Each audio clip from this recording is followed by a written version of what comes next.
বসিয়েছি একটা fry pan, আর এর মধ্যে দিয়েছি সাদা তেল। তো তেলটা গরম হয়ে গেছে,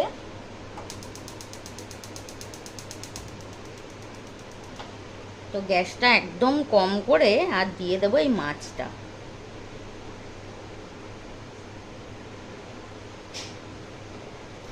হালকা আঁচে মাছটাকে ভেজে নেব। মনে রাখবে মাছটা কিন্তু হালকা আঁচেই ভাজতে হবে, না হলে কিন্তু ভেতর অবধি ভাজা হবে না, ওপরটা কালো হয়ে যাবে আর ভেতরটা কিন্তু কাঁচা থেকে যাবে।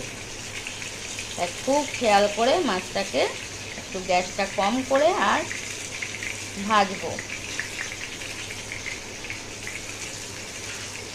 আর ততক্ষণ আমি বাকি মাছটাকেও চালের গুঁড়িটা মাখিয়ে নিচ্ছি, ততক্ষণ এটা ভাজা হবে।